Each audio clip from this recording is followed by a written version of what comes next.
प्यारे भाइयों, बहनों एवं बच्चों, आज माता कलीसिया हम सबों को आगमन काल के दूसरे द्वार में प्रवेश करने के लिए बुलावा देती है। और आज का पाठ हम सबों को प्रभु के लिए एक रास्ता तैयार करने के लिए निमंत्रण देती है। हम कैसे प्रभु के लिए एक रास्ता तैयार कर सकते हैं, या किस प्रकार हम प्रभु के लिए एक रास्ता तैयार कर सकते हैं, यह सवाल आज के पाठों के जरिए हमें पूछा जाता है। अक्सर हमारे मन में एक सवाल उठता होगा कि आगमन काल क्या है, या आगमन काल में क्या होता है। अगर सरल शब्दों में बताया जाए कि आगमन काल में हम उस रहस्य को देखते हैं जिस रहस्य को पूर्ण करते हुए देखा जाता है, यानी ईश्वर जो सृष्टि करता है, सृष्टि का रूप लेकर हमारे ओर आते हैं, और हम जो सृष्टि हैं, सृष्टिकर्ता के समान बनने के लिए उनकी ओर जाना है। ईश्वर जो अनश्वर है, नश्वर रूप धारण करके हमारे ओर आते हैं, और हम जो नश्वर है, अनश्वर बनने के लिए उनकी ओर जाना है। ईश्वर जो सर्वगुण संपन्न है, दरिद्र बनकर हमारी ओर आते हैं, और हम जो दरिद्र हैं, सर्वगुण संपन्न बनने के लिए उनकी ओर जाना है। ईश्वर जो सर्वशक्तिमान है, शक्तिशाली बनकर हमारी ओर आते हैं, और हम जो शक्तिहीन हैं, शक्तिशाली बनने के लिए उनकी ओर जाना है। यानी एक प्रकार से प्रभु के समान बनने का काल बता सकते हैं। और यही बात आज के सुसमाचार में देखते हैं। यूहन्ना बपतिस्ता, जिसने प्रभु यीशु क्रिस्त को सर्वशक्तिमान के रूप में, शक्तिशाली के रूप में, अनश्वर ईश्वर के रूप में स्वीकार करते हैं, और स्वीकार करने के बाद उस प्रभु का दूसरों तक पहुंचाने के लिए, उनके लिए रास्ता तैयार करने का कार्य शुरू करते हैं। और इसीलिए आज का सुसमाचार का पाठ भी हम सबों को प्रभु के लिए रास्ता तैयार करने के लिए, न सिर्फ अपने जीवन में बल्कि दूसरों के जीवन में भी प्रभु को अपने जीवन में स्वीकार करने का रास्ता तैयार करने का बुलावा हमें दिया जाता है। अब सवाल उठता है कि यूहन्ना बपतिस्ता ने किस प्रकार प्रभु के लिए रास्ता तैयार किया, और वो बात आज के सुसमाचार में देखते हैं। यानी यूहन्ना बपतिस्ता के जीवन के 3 पहलुओं पर मन करते हुए ज्ञात होता है कि यूहन्ना बपतिस्ता ने किस प्रकार प्रभु के लिए रास्ता तैयार किया है। पहला है, यूहन्ना बपतिस्ता ने अपने जीवन शैली के जरिए प्रभु के लिए एक रास्ता तैयार करते हैं। हम सभी जानते हैं कि यूहन्ना बपतिस्ता एक सीधा साधारण जीवन जीने वाला इंसान था। सुसमाचार कहता है कि यूहन्ना ऊंट के लोहों का कपड़ा पहने और कमर में चमड़े का पट्टा बांधे रहता था। उसका भोजन चिट्टियां और वन का मधु था। यानी एक साधारण इंसान एक साधारण जीवन जी रहा था। अगर हम पुराने विधान और नए विधान के बीच में देखते हैं तो करीब 400 साल तक किसी नबी की आवाज नहीं सुनी गई थी। जब यूहन्ना बपतिस्ता निर्जन प्रदेश में प्रकट हुआ तो उसे देखने के लिए लोग जाने लगते हैं।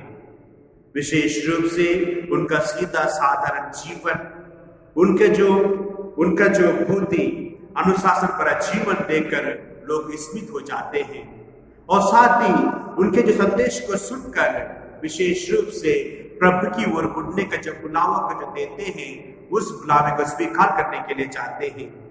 यानी एक प्रकार यूहन्ना बपतिस्ता अपने अनुशासन भरा जीवन के जरिए लोगों को प्रभु की ओर मुड़ने के लिए और साथ ही साथ प्रभु को स्वीकार करने का जो रास्ता है उसे तैयार करते हैं। और यही बात यूहन्ना बपतिस्ता हम सबों को सिखाते हैं। विशेष रूप से हम जो माता पिता हैं, हम जो बड़े हैं, हम किस प्रकार अपने बच्चों को प्रभु के लिए एक रास्ता तैयार कर सकते हैं। अगर हम प्रार्थना करते हैं तो अवश्य हमारे प्रार्थना में जीवन को देखकर बच्चे भी प्रार्थना करने लगते हैं। अगर हम ईश्वर पर श्रद्धा और भरोसा रखते हैं तो अवश्य हमारे बच्चे हमारे छोटे प्रभु पर भरोसा करने लगते हैं। एक बार एक व्यक्ति ने अपने अनुभव को बताया। वो बताने लगा कि अगर आज मैं प्रभु पर विश्वास करता हूँ, उन पर श्रद्धा रखता हूँ, उसका कारण है मेरे पिताजी। जब मैं स्कूल जाया करता था, पिताजी मुझे स्कूल छोड़ने के बाद अपने ऑफिस जाया करते थे। तो मैं अक्सर सोचने लगता था कि मेरे पापा इतने जल्दी ऑफिस क्यों जाते हैं। कुछ साल के बाद मुझे मालूम पड़ा कि मेरे पिताजी मुझे स्कूल में ड्रॉप करने के बाद चर्च जाया करते थे और वहां पर पवित्र समय भाग लेने के बाद फिर वो ऑफिस जाया करते थे। यानी एक प्रकार से अपने पिता ने अपने पुत्र को प्रभु के पास आने के लिए उनका अनुभव करने का एक रास्ता तैयार करते हैं। दूसरा है यूहन्ना बपतिस्ता अपने शिक्षा के जरिए प्रभु के लिए एक रास्ता तैयार करते हैं।